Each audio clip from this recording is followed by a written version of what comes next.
Eu sou médico cardiologista intervencionista e sou apaixonado por desvendar enigmas complexos. Ao eliminar o impossível, o que resta, por mais improvável que pareça, é a verdade absoluta. As diretrizes médicas atuais costumam culpar o LDL pelas doenças cardíacas, mas eu afirmo que ele é apenas um fator de risco fraco ou até inexistente. Na realidade, é a insulina alta que agride as paredes das artérias, gerando placas. O colesterol e a gordura surgem como respostas biológicas à lesão, e não como a causa primária. E, portanto, a abordagem deve ser tentar gerenciar a resistência à insulina, mas da perspectiva dos remédios, nenhum medicamento foi realmente desenvolvido para mostrar resultados melhores com isso. Dois marcadores do perfil de colesterol que eu acho que refletem a resistência à insulina são os triglicerídeos e então essas intervenções no estilo de vida melhoram rapidamente sua saúde metabólica e também a saúde mental e física em questão de semanas. Faça isso por 6 semanas. Você verá uma diferença no fim de 6 semanas que fará você manter isso depois.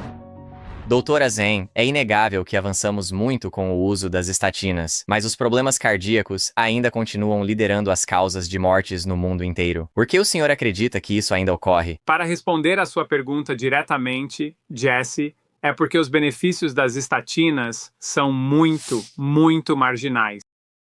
Essencialmente, se a gente for dar uma olhada nos dados da população, certamente dentro da Europa, houve um estudo publicado no BMJ há alguns anos que analisou se a prescrição de estatinas para mais milhões de pessoas na população em geral teria algum impacto na taxa de mortalidade cardiovascular, e eles concluíram que não. E a gente pode explicar isso quando você olha para o fato de que, a partir dos ensaios clínicos randomizados, aqueles conduzidos pelas próprias empresas farmacêuticas, que por sua própria natureza vão exagerar nos benefícios porque são pacientes cuidadosamente selecionados e que por isso têm muito menos probabilidade de apresentar efeitos colaterais e assim por diante. O aumento mediano na expectativa de vida ao longo de um período de 5 anos. Mesmo nos grupos de pessoas com o risco mais elevado, que são, por exemplo, as pessoas que já sofreram ataques cardíacos, é de apenas pouco mais de 4 dias. Quando você combina tudo isso com o fato de que as evidências do mundo real nos mostram que mesmo nesses mesmos grupos de alto risco, até 50%, talvez mais desses pacientes, param de tomar suas estatinas dentro de uns 2 anos de prescrição. Você pode, de fato, dar uma explicação racional de por que as estatinas não tiveram impacto na mortalidade cardiovascular da população. Então, os benefícios delas são muito pequenos. Quando você olha para a saúde da população e elas são massivamente superprescritas, devido ao fato de que tanto os médicos quanto os pacientes têm uma visão exagerada de seus benefícios na cabeça deles. Certo, considerando o que você acabou de dizer, isso está começando a mudar para melhor? Interessante. Uma pergunta muito boa. Eu esperava que sim, Jesse. E certamente, antes da pandemia, houve uma mudança que eu senti, em parte devido ao meu trabalho e ao de muitas outras pessoas nesse espaço. Para destacar esse exagero absurdo dos benefícios das estatinas e a falta de atenção aos efeitos colaterais que limitam a qualidade de vida, a tal ponto que, em 2015 ou 2016, se me lembro bem, houve uma reviravolta, em uma recomendação de que, basicamente, todos acima de 50 anos deveriam receber prescrição de estatinas. Do Comitê de Clínicos Gerais, o Comitê de Médicos de Atenção Primária, que, em parte por causa de uma campanha, na maior parte por causa de uma campanha da qual participei para dizer, esperem aí, dar estatinas a mais pessoas, no fim das contas, terá potencialmente um efeito negativo na sociedade porque, as pessoas de baixo risco não têm um benefício tão grande assim. Isso não reduz as taxas de mortalidade nesse grupo. Os efeitos colaterais são significativos. E, de fato, aumentam a carga sobre os cuidados primários, com pacientes buscando ajuda, e também desviam a atenção do estilo de vida, o que falaremos depois. E havia uma mudança, com as pessoas se tornando mais conscientes disso. Mas, como eu já havia previsto, a grande indústria farmacêutica, que detém o maior poder e controle, teve como principal motivação o lucro quando a pandemia aconteceu. E a narrativa convencional, nós não vamos falar sobre isso em detalhes agora, mas a narrativa convencional foi de que a grande indústria farmacêutica veio e salvou o dia com suas vacinas de Covid. Eu previ que eles iriam então capitalizar em cima dessa narrativa empurrando o seu remédio. Mais lucrativo que são os remédios para baixar o colesterol, incluindo as estatinas. Então agora estou vendo cada vez mais pessoas vindo até mim ouvindo isso que de outra forma não teriam ouvido de seu médico de atenção primária nos Estados Unidos. Eu atendo pacientes internacionais via telemedicina dizendo que disseram a eles que sofreram terrorismo psicológico para começarem a tomar uma estatina por causa do colesterol alto. Então, eu não tenho os dados reais para ver o que está acontecendo nos padrões de prescrição, mas o que estou observando agora é uma pressão cada vez maior para colocar mais e mais pessoas tomando remédios para baixar o colesterol. Certo, sabemos que não funcionam bem. Como você disse, elas desviam da dieta e do estilo de vida que tratariam a raiz do problema. Você também citou os efeitos colaterais. Vamos nos aprofundar neles e no que as pessoas experimentam e com que frequência. Sim, exatamente. Eu gostaria de enfatizar e reforçar muito este ponto agora, para evitar totalmente que sejamos citados ou interpretados de forma equivocada por qualquer pessoa. Os efeitos colaterais das estatinas não representam risco de vida, mas eles limitam a qualidade de vida. E, na verdade, isso é tão importante, se não mais importante, para a maioria das pessoas. Todos nós vamos morrer em algum momento, queremos ter uma boa qualidade de vida. Mas esses efeitos colaterais que limitam a qualidade de vida, os mais comuns são fadiga e dores musculares, que agora sabemos mecanisticamente que é provável que seja devido às estatinas causarem disfunção mitocondrial. Então, na minha experiência, Jesse, eu diria que vejo em torno de 20 a 50% das pessoas, em algum momento, sentirem um efeito colateral das estatinas. Em termos da prevalência real, essa é uma área de controvérsia. Os dados, de fato, sugerem qualquer coisa entre 10% até 50%.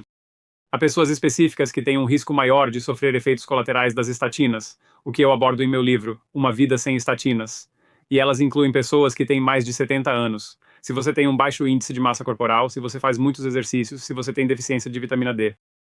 Esses são os tipos de grupos de pessoas que são mais propensos se você é de origem étnica do sul da Ásia. Então existe um grande grupo de pessoas que são vulneráveis aos efeitos colaterais. A boa notícia é que eles são reversíveis, e as pessoas notam uma diferença ao parar a estatina ou diminuir a dose dentro de algumas semanas. Portanto, se alguém não tem certeza, poderia simplesmente parar a estatina por um tempo, porque os benefícios são tão pequenos ao longo de um longo período de tempo que é essencialmente totalmente seguro parar. Não que eu esteja aconselhando as pessoas a fazerem isso sem falar com o médico ou marcar uma consulta comigo, para que possa haver uma discussão adequada com consentimento informado. Mas esse é o conselho geral. Até agora, nosso foco tem sido no geral saudável. Não saudável, mas na pessoa comum. E quanto às pessoas com HHF, elas têm uma predisposição genética para colesterol alto. Há alguma vantagem no uso de estatina aí? E tem um outro grupo muito importante sobre o qual precisamos conversar. Então, HF, para as pessoas que não sabem o que é isso, é a hipercolesterolemia familiar. É uma condição genética que afeta cerca de 1 em 250 pessoas. E nessas pessoas, elas têm LDL geneticamente alto, o chamado colesterol ruim. É pelo menos 190 miligramas por decilitro, ou, no Reino Unido, 4,9 milimoles por litro. E essas pessoas, em média, tendem a desenvolver doenças cardíacas prematuramente, de acordo com os dados originais que vimos ao longo dos anos. No entanto, dentro desse aumento médio na prevalência de doenças cardíacas nesse grupo de pessoas, eles não são homogêneos. Existem subgrupos diferentes dentro deles. E só para te dar alguma perspectiva, notavelmente 70% das mulheres e 50% dos homens com HF jamais desenvolverão qualquer tipo de doença cardíaca prematura ao longo de suas vidas. Em nossa pesquisa publicada no BMJ, buscamos identificar as características ou fatores de risco dos grupos que desenvolveram doença cardíaca com HF e os que não. Descobrimos então que na ausência de marcadores de resistência à insulina, com níveis de insulina baixos e mantendo uma circunferência de cintura normal, o risco de desenvolver doença cardíaca com HF era apenas ligeiramente maior do que o de uma pessoa saudável com saúde metabólica ideal na população. Descobrimos que não havia diferença nos níveis de LDL entre os grupos que contraíram doenças cardíacas em relação aos que não as têm, o que novamente é mais um prego no caixão para a hipótese de que o colesterol LDL causa doenças cardíacas. Mas a única diferença principal foi a LPA. Portanto, a lipoproteína A parecia estar anormal ou em níveis elevados naquelas pessoas que desenvolveram doenças cardíacas com HF em comparação com as que não desenvolveram. A conclusão é esta, é uma abordagem cheia de nuances. Uma única regra não serve para todos, e automaticamente as pessoas com HF não deveriam necessariamente tomar estatinas. Fale mais da LPA nesse sentido e depois, além disso. Bem, a esse respeito, acho que sabemos que é uma espécie de subfração do LDL, Curiosamente, quando o LDL das pessoas, há muitos outros dados sobre o LDL não ser causador de doenças cardíacas. Inclusive, quando você exclui a LPA da equação como sendo anormal, como uma subfração do LDL, como um tipo de partícula de LDL, o LDL não é um fator de risco. Isso é apenas uma parte dos dados, mas também há outros dados mostrando que o LDL não é um fator de risco. Quando você corrige para os triglicerídeos e HDL, o LDL não é um fator de risco, na minha opinião, ou, na pior das hipóteses, é um fator de risco menor, mas que efetivamente se torna irrelevante. Em outros contextos, é algo realmente muito interessante. Eu vejo o tempo todo pacientes que vêm a mim com essa questão, essa dúvida sobre a LPA. E certamente estudos epidemiológicos observacionais mostram que quanto mais alta a LPA sobe, maior é o seu risco de um evento cardiovascular. Mas, novamente, isso é em uma população geral. Não sei se isso foi estudado em pessoas com triglicerídeos e HDL normais. Não conheço nenhum artigo sobre isso. E pode ser que isso seja anulado, e por isso podemos ignorar. Mas mais importante do que isso, Jesse, é uma das coisas mais importantes que nos ensinam lá na faculdade de medicina. E que eu acho que muitos médicos hoje em dia estão perdendo de vista por causa de um sistema comercializado, que de certa forma faz sentido e é racional. Não peçam um exame a menos que isso vá mudar o seu plano de tratamento. No momento, nós não temos nenhum dado sobre os benefícios nos resultados de se reduzir a LPA. Agora, as dietas com pouco carboidrato aparentemente reduzem a LPA. E em graus diferentes. Mas a questão é o que fazemos com isso, além de assustar o paciente dizendo que ele corre um risco um pouco maior? Então, o que nós precisamos é de dados de boa qualidade dizendo, a partir de um ensaio randomizado, a partir de uma intervenção, quer seja uma dieta com baixo carboidrato, quer seja um remédio, que quando nós demos a pacientes com LPA, que estava alta essa intervenção, nós reduzimos os eventos cardiovasculares. Nós não temos esses dados. Ainda. Então, a conclusão, Jesse, é que pode ser parte de uma ferramenta de avaliação. Eu acho que é útil, mas acho que temos que olhar para todo o resto. Marcadores de resistência à insulina, por exemplo, marcadores de inflamação crônica, como a PCR de alta sensibilidade. E aí pintamos um quadro inteiro. Então, claro, você tem os scores de cálcio, o que é ótimo. Se você tem mais de 50 anos como homem, mais de 50 como mulher, é um exame muito bem validado para lhe dizer essencialmente se você tem algum acúmulo de placa nas suas artérias, mas também te dá um score preditivo melhor do que qualquer outro exame de risco de ataque cardíaco ou derrame na próxima década. Então, o que eu farei é usar toda essa informação, e aí você tem uma conversa com o paciente para criar um plano focado no estilo de vida, principalmente, e remédios se necessário, mas geralmente é estilo de vida. Você mencionou inflamação aí, e eu já te ouvi falar sobre as estatinas, e que o benefício provável seria do efeito anti-inflamatório delas, ou anticoagulante. Sim. Fale sobre isso. Bem, a doença cardíaca, na verdade, é mais bem descrita como uma condição inflamatória crônica, que é influenciada por fatores de coagulação e resistência à insulina. Então, esses são os três principais fatores que têm uma leve sobreposição. Porque se você combater a resistência à insulina, a coagulação de fato melhora. Se você combater a resistência à insulina, a inflamação também melhora. Ok? Então, sim, em termos das estatinas, é isso. Eu e mais 2 cardiologistas, em 2021, publicamos um estudo, uma revisão sistemática, na publicação Medicina Baseada em Evidências do BMJ, onde nós examinamos 35 ensaios clínicos controlados e randomizados, usando estatinas, usando alguns dos novos medicamentos injetáveis para a redução do colesterol, e também a ezetimiba, que é um fármaco que impede a absorção do colesterol diretamente na corrente sanguínea. E nós descobrimos que não havia nenhuma relação clara entre a redução do colesterol LDL e a prevenção de eventos cardiovasculares, o que vai totalmente contra a nossa doutrinação, como médicos, como estudantes de medicina, de que quanto menor o LDL, melhor. E claro, essa informação veio de financiamento de pesquisas tendenciosas, essencialmente, na minha visão. Então eu acho que não é uma análise independente. Nós fizemos uma análise independente. Como não temos nenhum laço financeiro com a indústria, nossos achados revisados por pares apenas confirmam o que os outros dados independentes já sugeriam. Então, portanto, sim, a doença cardíaca tem mais chance de ser descrita como uma condição inflamatória crônica influenciada por esses fatores. E, portanto, qualquer coisa que diminua a inflamação tem o potencial de te dar um benefício cardiovascular. As estatinas são os medicamentos mais testados em ensaios randomizados e dão um benefício muito pequeno, 1 em cada 83 ou em 39 pessoas em 5 anos, prevenindo um ataque cardíaco. Mas o que sabemos sobre elas, e você está absolutamente certo, é que têm propriedades anti-inflamatórias e anticoagulantes. E é daí que vem esse pequeno benefício.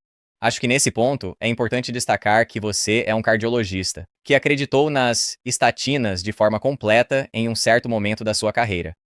E agora você teve tempo para mergulhar fundo nas pesquisas e descobrir a verdade por trás disso.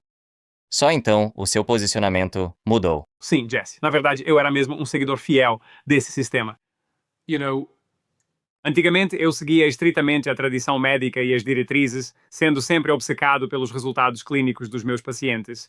Na verdade, eu me lembro bem de quando fui residente em Manchester. Ainda antes da minha especialização, eu era considerado o grande exemplo entre os outros residentes e assistentes, justamente porque eu era extremamente rigoroso e cuidadoso com todas as minhas prescrições médicas. Mesmo prescrevendo estatinas e para pacientes no pronto-socorro antes de irem para o laboratório de cateterismo cardíaco para fazer uma angiografia por suspeita de ataque cardíaco. Então, esse era eu, com certeza. E foi só através da minha experiência clínica ao longo do tempo e vendo pacientes chegando com o que eu estava diagnosticando como claros efeitos colaterais que comecei a analisar os dados um pouco mais e percebi que nós interpretamos essa hipótese do colesterol muito, muito mal. Agora, com a sua nova perspectiva, se você fosse forçado a virar o jogo e argumentar a favor das estatinas, haveria algum ponto? Eu acho que se trata de dar ao paciente certo o tratamento certo na hora certa. Eu defenderia o consentimento informado. E é isso que faço com meus pacientes. Então, se um paciente chega, a forma de abordar isso, que na verdade é o padrão ouro da prática médica ética baseada em evidências e do consentimento informado, que aliás não é o padrão. Para 99,9% dos médicos. Porque não somos condicionados a explicar as informações aos pacientes de um jeito que eles possam entender, que seja mais honesto e ético em termos do benefício do medicamento. É dizer aos pacientes que tem o maior risco com base na indústria. Então você também precisa expressar incertezas no que chamamos de tomada de decisão compartilhada. Então eu direi a um paciente, e até mesmo nas minhas cartas, eu escrevo isso para os médicos de atenção primária quando eles vêm me ver como especialista. Com base nestas palavras, com base em dados patrocinados pela indústria, que não foram verificados de forma independente. E, portanto, provavelmente, no melhor dos cenários, em pacientes selecionados que não tiveram efeitos colaterais, ao longo de um período de 5 anos, tomar uma estatina religiosamente todos os dias lhe dará um benefício de 1 em 39 na prevenção de um ataque cardíaco e um benefício de 1 em 83 para atrasar sua morte ou salvar sua vida. Isso antes mesmo de falarmos sobre os efeitos colaterais. E a propósito, os efeitos colaterais, aquele que é claro e agora aceito na literatura. 1 a 2% desses pacientes desenvolverão diabetes tipo 2, provavelmente reversível, mas ainda assim não é o ideal de se tomar uma estatina. Então essa é a informação que dou aos pacientes e eles voltam com uma resposta. Agora, muitos desses pacientes apenas dizem, tudo bem, eu vou arriscar. Eu sou de alto risco, ou o que quer que seja. Mas muitos dizem que não. Eles dizem, doutor, não gosto muito dessas chances. Há alguma outra coisa que eu possa fazer? Essa é a minha abordagem em vez de algo preto no branco. Tome uma estatina versus não tome uma estatina. Uma coisa que eu acho importante a gente destacar é o risco absoluto versus o relativo.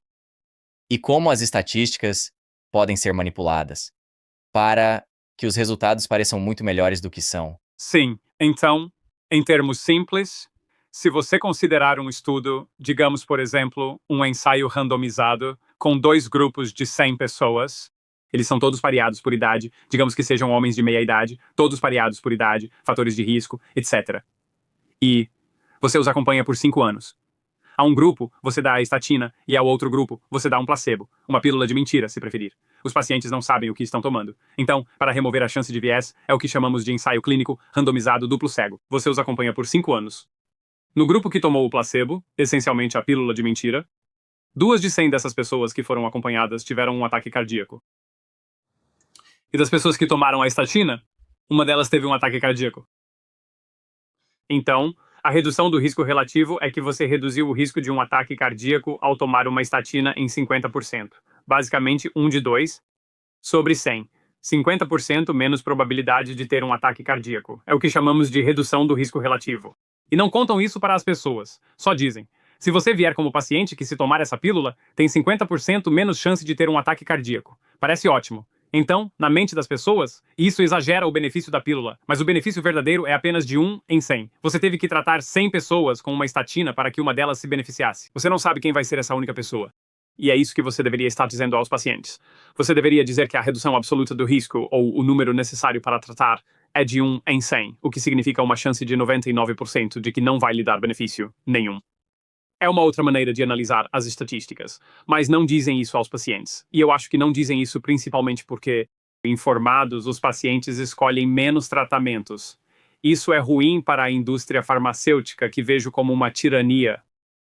Vivemos em uma tirania corporativa. Eles detêm o poder. Eles exercem o seu poder não apenas para aumentar seus lucros, mas se as pessoas os desafiarem ou disserem uma verdade maior ou derem uma alternativa, e eu já fui vítima disso, se você me buscar no Google, vai encontrar na minha página da Wikipedia, você verá difamações sobre mim. Isso faz parte do modus operandi deles para, essencialmente, desacreditar pessoas como eu, se puderem, para que a narrativa se mantenha seguindo a linha de que estatinas salvam vidas, que o colesterol é um dos mais importantes fatores de risco para doenças cardíacas e que você tem que baixá-lo e assim por diante e por aí vai. Mas isso não corresponde à verdade, é apenas uma manipulação. O nosso trabalho, meu trabalho como médico, meu dever é melhorar os resultados do meu paciente ao praticar de forma ética para manter a confiança e para que possamos progredir como sociedade por motivos de saúde. Então, essa é a minha linha. É nisso que eu me apego. E para deixar claro, você não é alguém que está dizendo para não tomar uma estatina. Você está apenas dizendo, eu quero realmente analisar as pesquisas e descobrir a verdade aqui. Com certeza, 100%. Bem, dado tudo em que entramos até este ponto, nós realmente nos aprofundamos nas estatinas. Vamos afastar um pouco, olhar para o macro e falar sobre a visão de 30 mil pés das estatinas. Sim, então é um dos medicamentos mais prescritos e lucrativos da história da medicina. Estima-se que entre 200 milhões e 1 bilhão de pessoas no mundo todo recebem prescrição de estatinas, Jesse, e posso te garantir que a esmagadora maioria desses pacientes, se não todos eles, não conhecem os verdadeiros benefícios e os malefícios do medicamento. É disso que estamos falando aqui. Isso não é pouca coisa. Isso é algo muito sério. Ok, vamos conversar um pouco sobre as doenças cardíacas agora, sob uma ótica mais convencional. A visão da medicina tradicional sobre essa patologia corporal. E então nós vamos mergulhar na sua visão alternativa sobre a causa real. Sim, acho que a visão convencional ainda é. Os órgãos de diretrizes ainda dizem que o colesterol LDL é o principal fator de risco causador de doenças cardíacas. Eu venho aqui e digo que, na melhor das hipóteses, é um fator de risco fraco. Na pior, não é um fator de risco de forma alguma. É uma mudança drástica, right? So, minha pesquisa, o que a pesquisa de outras pessoas tem mostrado, não se baseia apenas em escolher um pedacinho de dado a dedo, é como olhar para a totalidade das evidências. Não se trata de relatórios seletivos. Acho que as pessoas que estão forçando essa narrativa se envolveram em relatórios seletivos por causa de ideologia. Por causa de uma visão fixa. Nós temos que lembrar. Certamente na medicina, infelizmente, mudar de ideia pode ser algo bastante difícil, mesmo que isso faça parte da evolução da ciência e das boas práticas. É que simplesmente somos seres humanos, e isso faz parte de ser humano. O que de fato está na raiz da doença cardíaca, e que na verdade não foi contestado, é que simplesmente não há mercado para essa mensagem. É a resistência à insulina. Essencialmente, o seu corpo se tornando resistente ao hormônio insulina com o passar do tempo. E o que nós sabemos, através de uma série de diferentes mecanismos, é que a insulina em níveis cronicamente elevados é diretamente tóxica para o revestimento interno das nossas artérias coronárias, que é exatamente como a doença cardíaca se desenvolve, o entupimento, o endurecimento das artérias, esse chamado acúmulo de placas. Esses depósitos gordurosos de células imunes e de colesterol, que provavelmente estão chegando lá como uma resposta a uma lesão e não como a causa original da lesão, e portanto formando essas pequenas espinhas, ou como você quiser descrever da melhor forma para um leigo, dentro do revestimento interno da artéria. A resistência à insulina causa isso. E é provavelmente responsável. Certamente, alguns estudos indicam que em 86% das pessoas, algum grau de resistência à insulina naqueles que tiveram ataques cardíacos, algum grau de resistência à insulina se faz presente. E, portanto, a abordagem mais adequada deveria ser tentar gerenciar a resistência à insulina. de uma perspectiva medicamentosa. Nenhuma droga foi realmente desenvolvida para mostrar resultados melhores com isso, mas existe uma abordagem de estilo de vida que sabemos ser eficaz, e que é basicamente, do jeito mais simples de colocar, uma dieta pobre em carboidratos. A dieta pobre em carboidratos é a intervenção dietética, mas bem comprovada. Qualquer intervenção no estilo de vida, na verdade, para melhorar rapidamente os marcadores de resistência à insulina, que incluem a pressão arterial. A glicose através da HbA1c, que é um marcador de pré-diabetes ou diabetes tipo 2. Dois marcadores do perfil de colesterol que eu acho que refletem a resistência à insulina, que são os triglicerídeos e o HDL. Então você quer que os triglicerídeos estejam baixos, o HDL esteja alto, o chamado colesterol bom, e a circunferência da cintura, que é a gordura da sua barriga e a sua gordura visceral. E se todos esses estiverem na faixa normal, você tem o mínimo de resistência à insulina. Se não tiver, níveis normais disso. Você não tem resistência à insulina. E isso é o que chamamos de saúde metabólica ótima. E 93% da população adulta americana, hoje em dia, Jesse, infelizmente, apresenta uma saúde metabólica que está abaixo do ideal. E o que é interessante sobre a saúde metabólica é que ela não é apenas a principal causa das doenças cardíacas, é também, depois do fumo, a principal causa do câncer e também o risco mais importante para desenvolver a doença de Alzheimer. Então é algo que tem uma importância crucial. Deveríamos focar prioritariamente nisso através da mudança do estilo de vida para obter os melhores resultados possíveis. Não posso garantir o sucesso total porque ainda faltam ensaios clínicos de alta qualidade que acompanhem intervenções diretas na resistência à insulina. Eu não conheço tais estudos, talvez falte um financiamento adequado para eles, mas então quem vai lucrar com isso? Se dissermos às pessoas para evitar alimentos ultraprocessados e o açúcar, para comer carne e vegetais e para melhorar o seu microbioma intestinal, quem é que vai lucrar com isso financeiramente? Isso faz parte do nosso sistema capitalista corporativo que está completamente disfuncional, infelizmente. You know?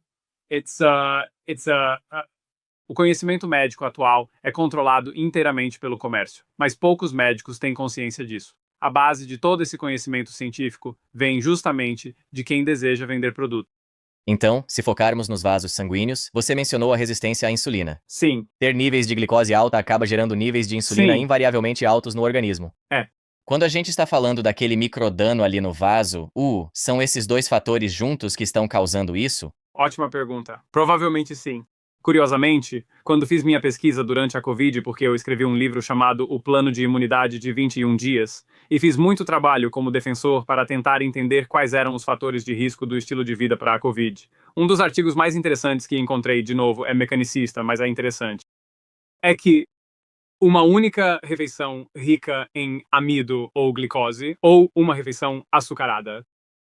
Então, a insulina e a glicose elevadas, de forma independente, afetaram marcadores de coagulação. Portanto, a glicose elevada, por si só, sem aumento da insulina, interfere na coagulação de maneira adversa, ela aumenta a capacidade de coagulação do sangue. E a mesma coisa acontece com a insulina elevada. Provavelmente ambos os fatores contribuem. Existem vários mecanismos em jogo. A insulina alta no corpo, por exemplo, causará diversos danos.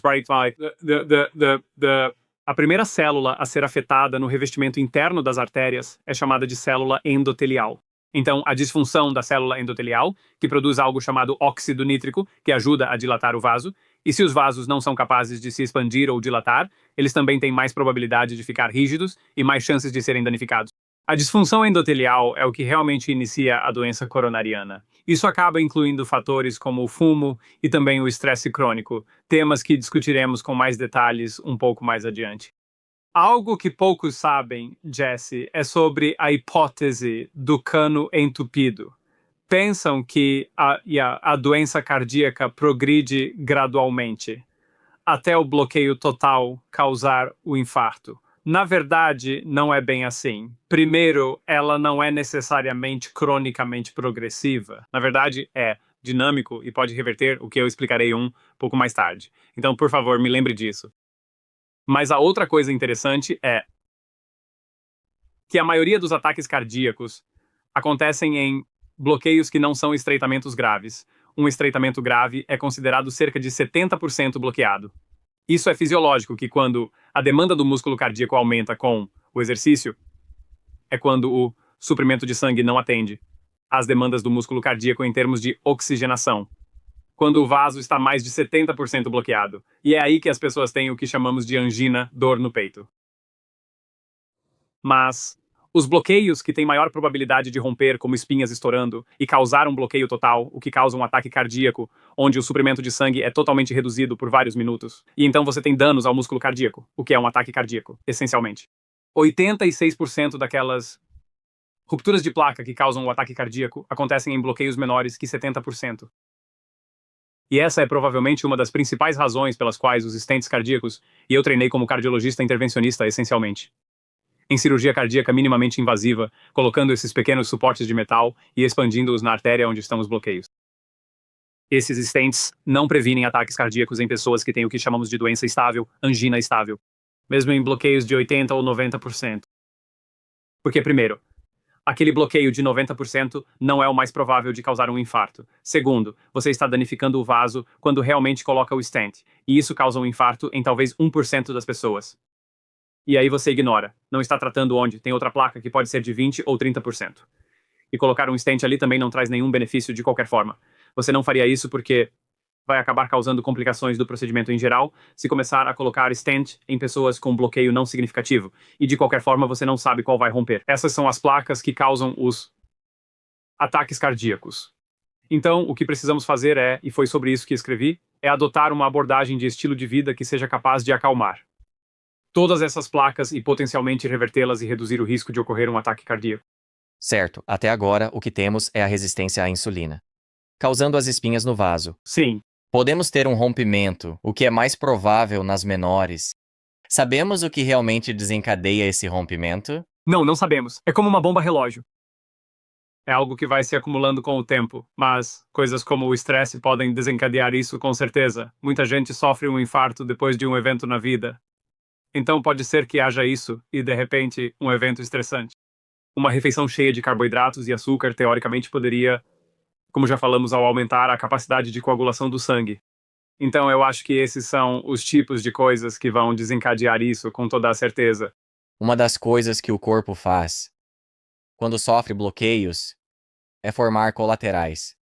Fale sobre esse mecanismo de segurança que nosso corpo usa. Sim, na verdade é um ótimo ponto, porque, como eu falei antes, existia a ideia de que esses canos entupidos se desenvolvem com o tempo, e aí você tem um bloqueio de 100% e então tem um ataque cardíaco. Isso raramente acontece. Se estiver aumentando devagar, se esse bloqueio estiver ocorrendo devagar, com o tempo, e não se romper, ele se torna uma placa estável. O que acontece é que o coração se adapta, e existem vasos extras que crescem para contornar esse bloqueio. E eu já fiz angiogramas em pacientes, por exemplo, que tinham um bloqueio completo e nenhum ataque cardíaco. Um bloqueio total em uma das 3 artérias principais, a descendente anterior esquerda, a circunflexa ou a coronária direita. Vi casos com a coronária direita bloqueada, onde a descendente anterior esquerda compensava o fluxo. Esses são os vasos colaterais. É fascinante observar isso. Eles provavelmente dão alguma proteção para essas pessoas. Mas não dá para prever de jeito nenhum. Não é possível prever necessariamente. Nós não temos como saber como é que se aumenta o fluxo colateral, mas é simplesmente como se fosse um mecanismo de adaptação para algumas pessoas, entende? O foco principal deve ser a prevenção, a reversão ou a gestão eficiente dos riscos. Bem, então, vamos pular para a reversão. Alguém está desenvolvendo essas espinhas, sejam elas pequenas ou grandes. Nesse ponto, qual é a melhor coisa que eles podem fazer para reverter isso? Então, nos meus pacientes, em termos gerais, Jesse, eu analiso 4 coisas. Eu olho para a dieta. Então, os colocamos em uma dieta anti-inflamatória e com baixo teor de carboidratos. Porque parte do quebra-cabeça da doença cardíaca é a inflamação crônica. E observando os melhores dados que temos, eu sei que a ciência da nutrição não é perfeita, mas são as melhores evidências disponíveis. E é por isso que escrevo no meu livro, que se baseia em alguns benefícios claros da dieta mediterrânea tradicional. Então, é azeite de oliva extra virgem, são peixes ricos em ômega 3, e são polifenóis de vegetais sem amido, são nozes e sementes, e trata-se de minimizar o amido e o açúcar. Por isso chamo de dieta mediterrânea de baixo carboidrato. Essa é minha abordagem de primeira linha. Do ponto de vista da dieta, Não se trata de ser sedentário. Acho que exageramos na história dos exercícios. Eu acho que muito disso veio da indústria alimentícia também, do McDonald's e da Coca-Cola, os maiores promotores de exercícios, para que possam desviar o foco da dieta ruim que estão promovendo. Se você olhar para essas comunidades com alta longevidade, essas pessoas não estavam se matando na academia, elas estavam apenas lá fora, e basicamente o que faziam era caminhar. Eu acho que caminhar é algo muito subestimado de uma forma massiva. Acho que caminhar é uma forma realmente fenomenal de manter a circulação sanguínea fluindo sem sobrecarregar o seu corpo de forma excessiva. Porque, a respeito de exercícios, aliás, deixe-me falar um pouco sobre este assunto. Isso levanta muitas sobrancelhas, e muitas pessoas, por uma questão ideológica, simplesmente não querem aceitar isso. E essas são especialmente as pessoas que têm um verdadeiro toque com a prática de exercícios. E você está falando com um cara que eu mesmo sou culpado disso. Eu já treinei em excesso, cheguei a causar lesões porque eu agia dessa forma. O meu dia não está completo se eu não tiver treinado. Eu sou bem esse tipo de cara. Minha ex-mulher costumava reclamar que, mesmo de férias, eu saía cedo da cama para ir treinar na academia. Eu sou exatamente esse cara, então eu realmente entendo. É quase como uma droga. Malhar em muitos aspectos. Na verdade, esse é um dos motivos pelos quais eu faço isso. Eu acho que é ótimo para a saúde mental, mas você pode acabar exagerando. E, na verdade, uma informação chegou até mim por meio de um dos mais importantes cardiologistas de ciência do esporte aqui no país. Uma carta. E eu pensei, nossa, isso é realmente muito interessante. Eu não consegui ver esses dados específicos ainda, mas tenho certeza de que eles estão lá. Mas, em essência, ele disse algo na linha de que 11% dos atletas de elite, quando chegam aos 50 anos, terão pontuações de cálcio acima de 1000, Jesse. As taxas de eventos deles podem ser menores, mas eles desenvolveram doença arterial coronariana. E faz sentido para mim que, se você treina muito pesado, especialmente com pouca recuperação e alto estresse, isso provavelmente é muito, muito ruim para o seu coração. Então eu apenas digo para manter o exercício simples, manter moderado. Se puder dar 2 caminhadas rápidas de 30 minutos por dia, excelente. Até mesmo uma caminhada rápida de 30 minutos por dia já é muito boa. Passear com o cachorro, por exemplo, ótimo. Sim, adicione um pouco de treino de resistência também, que é bom para suas articulações à medida que envelhece, etc. Do ponto de vista de doenças cardíacas, eu não acho que exista qualquer dado claro que seja dependente da dose depois que você atinge o exercício moderado. Definitivamente é bem melhor do que ser sedentário. Mas a partir do momento em que você atinge um exercício regular moderado, eu não acho que existam dados muito fortes. E a gente sabe disso pelos atletas olímpicos. Atletas de elite por ex-atletas olímpicos. Atletas de elite não vivem mais do que as pessoas que jogam golfe, por exemplo, ou cricket. Então é apenas para dar um pouco de perspectiva aqui. O quarto ponto de extrema importância que devemos considerar é o fumo. Eu sempre dizia aos pacientes: o ato de parar de fumar logo após um infarto previne novos episódios de forma muito melhor que qualquer remédio, incluindo a própria aspirina. Então, se você é fumante, e dentro de 5 anos após parar de fumar, se você for de meia idade, seu risco de um ataque cardíaco passa a ser o mesmo que o de alguém que nunca fumou em toda a vida. Então, essa é uma intervenção muito poderosa para os fumantes. E então, uma que talvez seja inclusive a mais importante e que muitas vezes passa despercebida é o estresse. Estresse crônico, mesmo em um nível que consideramos razoável, e eu sei que isso é subjetivo, equivale a fumar 20 cigarros por dia quando se trata de doença cardíaca. E a maioria das pessoas não está lidando com isso. Eu sei disso o tempo todo, porque, invariavelmente, todo paciente que atendo que vem a mim com um diagnóstico de escória de cálcio elevado, ou doença cardíaca, ou que teve um ataque cardíaco, todos eles, nos 5 anos anteriores, tiveram níveis de estresse que foram de pelo menos 6 ou 7 em 10. E qual é o mecanismo? Isso não era muito bem compreendido. A gente meio que sabia que o estresse não fazia bem, mas não era muito bem explicado. E o mecanismo provavelmente é a inflamação crônica, e isso pode até ser explicado por uma perspectiva evolutiva. Então, assim, dezenas de milhares de anos atrás, a gente está lá na selva. E o estresse agudo, ele é um salva-vidas quando a gente está fugindo de um tigre dentes de sabre, por exemplo.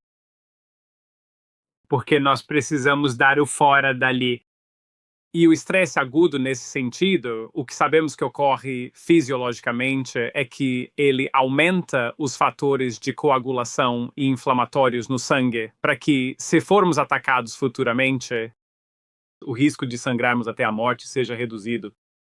Agora, imagine isso, por exemplo, de forma crônica, ativado em um baixo grau, e então é provavelmente esse o mecanismo principal pelo qual ele contribui para a doença cardíaca. Mas é exatamente aqui que a reversão entra em cena, de fato, se você estiver à vontade, claro, para que eu mencione isso agora, Jesse. Por favor. É que a melhor evidência disponível sobre reversão, sobre a qual escrevo no meu livro, Uma Vida Sem Estatina, vem da Índia. E isso foi chamado de Estudo do Coração Saudável de Mount Abu. ou algo nessa linha. É um nome longo para o título do artigo. Na verdade, eu conheci o cardiologista que fez esse estudo, e ele o iniciou no começo dos anos 2000. Não havia estatinas envolvidas, e eram pacientes que vinham até ele com doenças cardíacas moderadas a graves diagnosticadas por meio do teste padrão ouro, que é um angiograma coronariano, um angiograma coronário invasivo. E eles tinham pelo menos de 50% a 70% de bloqueio em várias áreas do coração. Eles não queriam passar por uma cirurgia de ponte de safena, eles não queriam colocar stents, seja por uma questão de preferência, uma visão ideológica de querer evitar intervenções médicas, ou porque não tinham condições de pagar. Então, ele os colocou neste plano de estilo de vida. Havia centenas de pacientes de meia idade, e eles eram hindus devotos. E então, o plano de dieta deles era, na verdade, rico em fibras, mais de 50 gramas por dia. De dieta vegetariana rica em fibras, não vegana, mas vegetariana. Eram 2 caminhadas rápidas de 30 minutos por dia. E algo chamado de meditação Raja Yoga, por 40 minutos. 2 anos depois, ele faz novamente os angiogramas. Os resultados são extraordinários, literalmente na época, inacreditáveis. E se você disser isso à maioria dos cardiologistas, eles diriam que não é possível. Eles nunca viram nada parecido. Eu, na verdade, tive que ir à Índia para ver com meus próprios olhos esses angiogramas e conhecer o cara. E era real, eles eram genuínos. Em média, as pessoas que aderiram ao plano de estilo de vida tiveram uma redução de cerca de 20%, Jesse, nos bloqueios, o que é inacreditável. 70% se tornou 50%, e 50% se tornou 30%. Também houve taxas de eventos mais baixas, o que obviamente é de suma importância, resultando em menos internações por angina, infartos e outros eventos cardíacos. E então, quando ele fez uma análise multivariada, tentando assim desvendar as informações, havia por acaso algum fator independente da intervenção no estilo de vida que reverteu a doença cardíaca? E o único fator independente, significativamente, que foi associado a reverter os bloqueios, foram 40 minutos de meditação Raja Yoga por dia. Agora, isso não é apenas meditação. O que ele fez neste ashram, essencialmente neste lugar na Índia, Mount Abu, que, a propósito, se alguém quiser ir visitar, é extraordinário. Na verdade, é de graça. É pago por instituições de caridade. Então as pessoas basicamente vão para lá e elas vivem neste ashram por 7 dias. Elas levam familiares junto. E são essencialmente essas palestras para explicar essa meditação de Raja Yoga, mas é uma forma de pensar, é quase como um despertar espiritual para reduzir a raiva, o que está causando sua raiva, os membros da família envolvidos para apoiá-lo. Por quê? Pois, de novo, envolve uma mentalidade. E também as técnicas de respiração que são adotadas. E foi exatamente isso que ele fez. E tem um mecanismo biológico que é bastante plausível. 40 minutos por dia. Argal. Sabe como dividiam esse tempo, né? Acho que era uma mistura. Podia ser 20 minutos e 20 minutos, ou 40 minutos de uma vez só. Mas que tipo de meditação? Você sabe o que eles faziam? Era. Uma meditação, essencialmente, onde você senta, pensa e lida com seus pensamentos, tentando reduzir a raiva e a ansiedade. Há também uma técnica de respiração que eu incorporo, que faz parte do Raja Yoga, mas é uma forma de respiração diafragmática. E eu trabalho com um enfermeiro especialista em cardiologia que ensina os pacientes a fazer isso. Mas basicamente, eu faço isso toda manhã por 20 minutos. E já foi demonstrado e comprovado que é a melhor técnica de respiração baseada em evidências para melhorar parâmetros cardiovasculares como pressão arterial e frequência cardíaca. E eu acho que isso é essencialmente o melhor que as pessoas podem fazer. Eu mesmo, Jesse, ainda não fui. Eu preciso fazer o curso. Porque, a propósito, talvez vocês tenham aí nos Estados Unidos. As pessoas podem pesquisar, existem por toda a América. Você precisa procurar esses centros de meditação de Raja Yoga e basicamente ir até lá, e é essencialmente só uma semana. Você é treinado em uma semana. Ainda não tive tempo de fazer isso, mas farei em algum momento. Certo, até agora nas pesquisas então, para reversão de placa. Esse é o único método que vimos fazer isso? Sim, até onde nós sabemos, existe um estudo, o estudo do Dean Ornish, sobre a dieta vegana. Mas o único problema com isso é que existe uma grande margem de erro quando você está interpretando angiogramas para observar a regressão da placa. E se eu me lembro bem, e acho que o Dean fez muito trabalho incrível com as várias mudanças de estilo de vida, e não acho que eles diferenciaram todos os diferentes componentes em termos de o que estava impulsionando isso, mas foi de cerca de 1,3% ou algo assim. Agora, o que é interessante é que o colesterol, LDL, de novo, no Mount Abu Heart Study, não mostrou nenhuma associação independente entre reduzi-lo e a reversão. Então, de novo, é mais uma prova de que não é o colesterol LDL, e quase com certeza não é a dieta vegetariana ou vegana em si. Talvez o fato de ser uma dieta mais saudável de outras formas, porque você não está comendo muitos alimentos ultraprocessados e açúcar, embora houvesse uma quantidade razoável de amido, mas com muitas fibras. Ficou bem claro a partir da sua própria análise naquele artigo que não foi a dieta vegana, a dieta vegetariana. Basicamente não do estudo do Dean Ornish, mas do outro. E até o estudo do Dean Ornish não mostrou isso, até onde me lembro. E Dean, me perdoe se eu estiver errado aqui, mas faz um tempo desde que olhei aquele artigo. Mas eu lembro que não havia uma associação independente clara entre reduzir o LDL a partir daquele plano de dieta e as melhorias. Certo, então quando se trata da meditação, eles conseguiram mostrar uma reversão. Quão rápido isso aconteceu? Ah, bem, eles repetiram os angiogramas em 2 anos, e depois fizeram de novo aos 5 anos, e foi mantido. Certo. Eu E eles vi conseguiram continuar a longo prazo para verificar se revertiam os quadros completamente? Eu acho que eles não fizeram mais nenhum angiograma depois disso, Jesse. Certo. Para alguém que queira ser bem prático com tudo o que discutimos aqui, essa questão da redução de estresse e o potencial que existe para uma reversão. Qual seria a maneira mais fácil de começar a fazer isso em casa? Provavelmente ir no YouTube, antes de tudo, e procurar meditação Raja Yoga e procurar respiração diafragmática. Essa seria uma maneira gratuita, uma maneira fácil. Eu sempre acho que é melhor consultar um profissional, mas se puder aprender pelo YouTube e seguir, então ótimo. Eu diria que em casa, você basicamente precisa eliminar todos os alimentos ultraprocessados, que são qualquer coisa embalada com 5 ou mais ingredientes, geralmente com aditivos, conservantes e açúcar. Então nada de sucos, nada de doces, nem mesmo batatas fritas. O modo de fazer isso, se você for seguir, depende de onde você está começando. Mas eu diria que você faz isso por 6 semanas de uma vez para quebrar o vício em amido e açúcar, e depois você pode talvez modificar as coisas. Mas também depende de onde você está começando, Jesse. Se você já é magro e ativo com apenas um marcador alterado, talvez não precise de tanto radicalismo assim. Tudo depende de como você começa. Só o fato de comer melhor já faz uma diferença muito grande. Continuando na parte da dieta, alguém que queira mergulhar de cabeça e levar isso ao extremo. Temos a cetogênica, temos a carnívora, você é fã de pouco carboidrato. O que você acha de levar isso para o outro lado do espectro? Olha, a cetogênica é boa. Essencialmente, quando você faz isso por 6 semanas, provavelmente vai acabar numa dieta cetogênica de qualquer forma. Para mim, pessoalmente, eu fiz isso por alguns anos. A única coisa que notei, meus marcadores metabólicos melhoraram. E também pode ter sido algo ligado ao estresse. Mas descobri isso para mim pessoalmente, Jesse. E eu não como carboidratos processados, e a minha alimentação é muito rica em fibras. Como eu treino, eu percebi que o meu treino de resistência se tornou um pouco mais difícil. Então eu costumo comer um mingau bem rico em fibras pela manhã, com algumas frutas vermelhas, nozes e sementes, e por aí vai. Mas eu só consumo os carboidratos mesmo, ali, perto e durante o meu treino. E então, eu essencialmente passo a evitá-los durante todo o resto do tempo. Tudo depende de onde você está começando. Eu já era magro, mas para quem já está acima do peso, com gordura na barriga, isso provavelmente não será um problema. Meus pacientes, quando eu perguntava sobre os treinos na cetogênica, diziam que era ótimo, né? O que é interessante porque eu tive uma queda de energia, mas eles não. Então, novamente, isso varia de pessoa para pessoa, mas a cetogênica é boa. E o que eu acho que se percebe é que quanto mais grave for a síndrome metabólica, ou seja, os marcadores de uma saúde metabólica ruim, mais extremo você precisa ser com a sua dieta. A cetogênica seria ideal.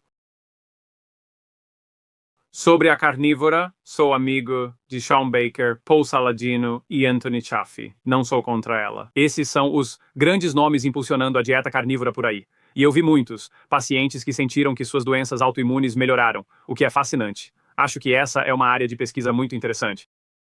De uma perspectiva de doenças cardíacas, acho que a única coisa que eu diria é que a dieta carnívora não combina necessariamente com o componente anti-inflamatório das nozes, e bem, não as nozes e sementes, mas os vegetais sem amido, por exemplo. E a carnívora, ela tende a ser mais rica em gordura saturada, o que eu obviamente derrubei esse mito da gordura saturada e das doenças cardíacas. Mas teve um artigo interessante do Ronald Krauss, um dos gurus por trás de dizer que a gordura saturada não é um grande problema, onde descobriram em um subgrupo de pessoas que se a sua ingestão de gordura saturada fosse mais de 18% das calorias, mais níveis de gordura saturada muito altos, na verdade isso causava dislipidemia aterogênica. Isso aumentava os triglicerídeos e eu já vi alguns pacientes assim, o que é muito interessante. Não a maioria dos pacientes, mas alguns. Então, nessas pessoas, eu sempre digo que o padrão é reduza, vá mais para algo à base de azeite como sua gordura base, e então eu não me importo muito com o que mais você come. O que você acha dos óleos de sementes? Fala-se muito sobre eles no nosso meio. Tradicionalmente, os médicos os recomendam para reduzir o LDL, o que de fato acontece. Eu sei. Fale sobre seus pensamentos convencionalmente, o que eu acabei de compartilhar sobre a parte do LDL, e aí, como você os vê, porque tem outras pessoas dizendo que eles fazem parte do que impulsiona a resistência à insulina, o que de novo está impulsionando as doenças cardíacas, então muitas conexões diferentes. Sim, exatamente. E em primeiro lugar, podemos dizer, sem sombra de dúvida, que a estratégia de tentar reduzir o colesterol LDL apenas através da dieta falhou de forma completa e miserável na prevenção e no controle das doenças cardíacas. Os estudos, como o Sydney Heart Study e também o de Minnesota, demonstraram de forma bastante clara e inequívoca que os participantes que conseguiram reduzir o colesterol trocando gorduras por óleos vegetais processados e margarina, por exemplo, acabaram apresentando uma taxa de mortalidade cardiovascular significativamente maior, provavelmente pelo fato de esses óleos serem altamente pró-inflamatórios para o organismo humano, o que é um fator agravante. Acho prejudicial. Os óleos de sementes são prejudiciais quando não são aquecidos, provavelmente menos. Acho que eles com certeza são tóxicos quando usados para frituras. E sabemos que eles produzem esses compostos aldeídos, que são cancerígenos e ligados ao Alzheimer. Então, eu diria, evite o máximo e a todo custo, se puder, óleos de sementes, com toda a certeza. No geral, você não é fã de reduzir o LDL. Mas também há conversas sobre dividir o LDL em pequenos e densos e grandes e fofos. Tem algum valor eu olhar acho. para isso? Ou tem algum problema Não, específico com eu os sei, pequenos acho que e é. densos? Acho que há uma investigação exagerada de novo. Apenas pessoas pagando dinheiro extra sem motivo, porque acho que seus triglicerídeos e HDL são basicamente um marcador do tamanho da partícula do seu LDL de qualquer forma. Então, o que você vai fazer sobre isso? Não peça um exame a menos que ele vá mudar seu plano de tratamento. A outra coisa interessante também, Jessie, que nós não mencionamos, a pesquisa que encontramos, ela ainda confunde algumas pessoas. Mas, de novo, outro motivo. Você pode dizer, reduzir o LDL não previne doenças cardíacas. Mas qual é o mal nisso? Bem, há um dano em potencial, porque sabemos pelos dados observacionais que quanto mais alto o LDL, quando você passa dos 60, mais você vive. Porque o LDL provavelmente está envolvido no sistema imunológico e, provavelmente, tem algum benefício em proteger contra o câncer e infecções. Então, acho que há um dano em potencial ao reduzir o LDL, na verdade. E quanto ao LDL oxidado? Só para completar, Bem, traga isso isso é. para a conversa. Sim, e esse é justamente o mecanismo postulado sobre como o LDL poderia, talvez, acabar causando algum dano ao revestimento interno das suas artérias.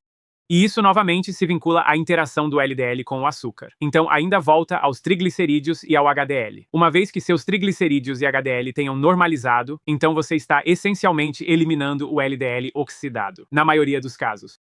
É mais uma questão acadêmica. Você mencionou scores de cálcio, angiogramas. Vamos falar de diferentes formas de exames. E onde eles podem ser benéficos. Eu tento manter tudo bem simples.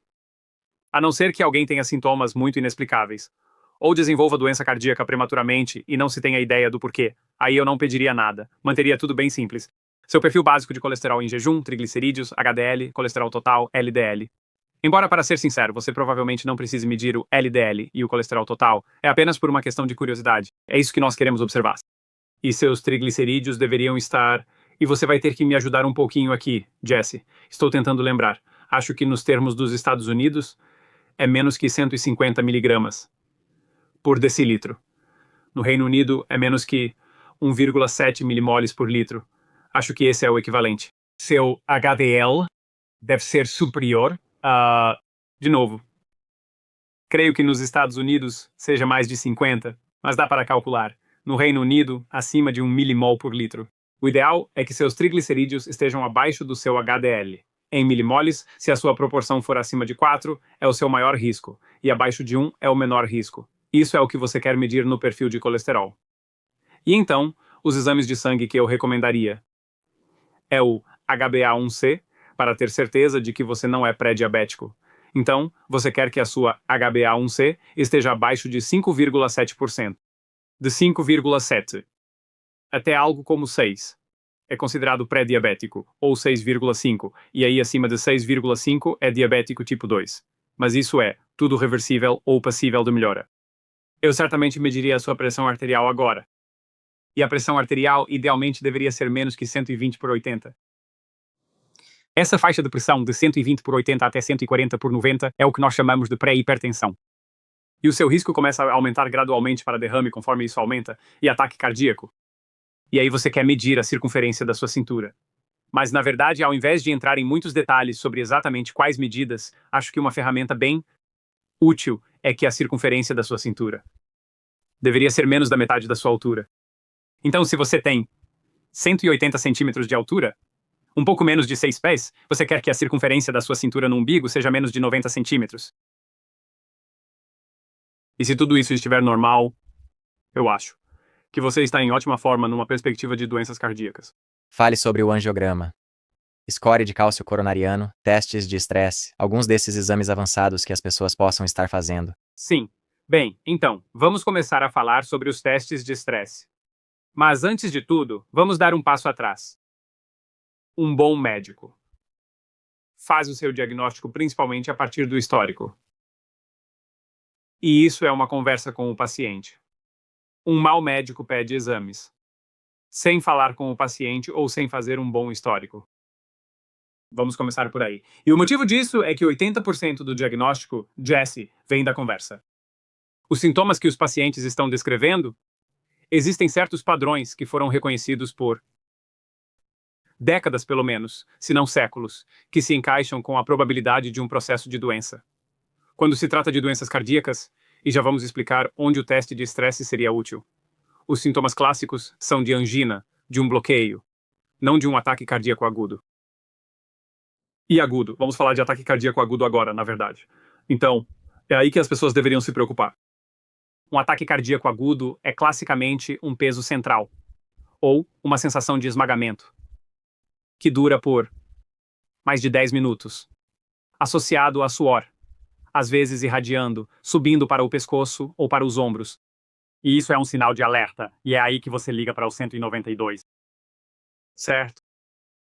Uma forma mais leve disso é o que chamamos de angina, que é quando um paciente chega e diz que quando faz exercícios ou está estressado, sente a mesma pressão ou aperto no meio do peito. Não na esquerda, não na direita. É uma pressão ou um peso, e que depois alivia com o descanso.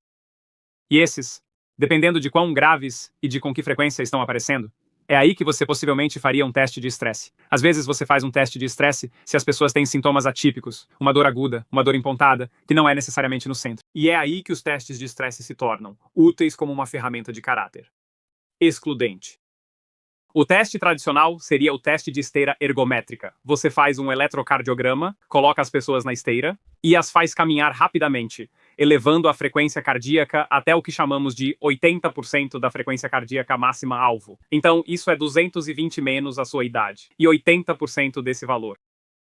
Então, se você tiver 40 anos, por exemplo, 220 menos a sua idade dá 180, 80% desse valor.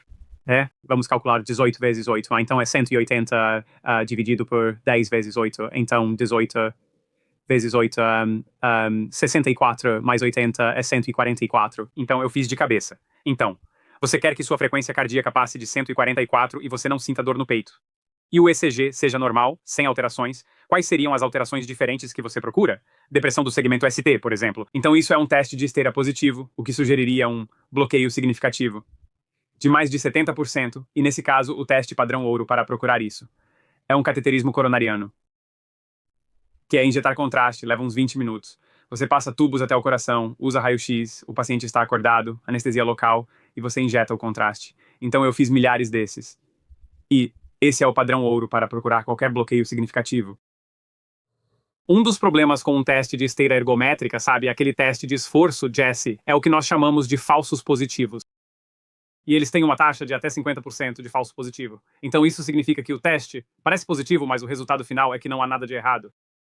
E isso pode causar ansiedade, etc, etc. Então você tem que usar o teste de forma adequada. O que seria melhor que isso, e obviamente é mais caro, é o que nós chamamos de ecocardiograma sob estresse, que é onde você faz um exame de ultrassom do coração e coloca as pessoas em uma esteira ou em uma bicicleta. E então, quando a sua frequência cardíaca sobe acima de 144 nesse paciente em particular, você olha para o músculo cardíaco e vê como ele está bombeando. E se há um bloqueio, o músculo cardíaco para de bombear tão bem na área do bloqueio. onde o vaso sanguíneo está irrigando. Então é a isso que nós chamamos de ecocardiograma sob estresse. Ele não é invasivo, novamente muito seguro. Uma ferramenta bem útil.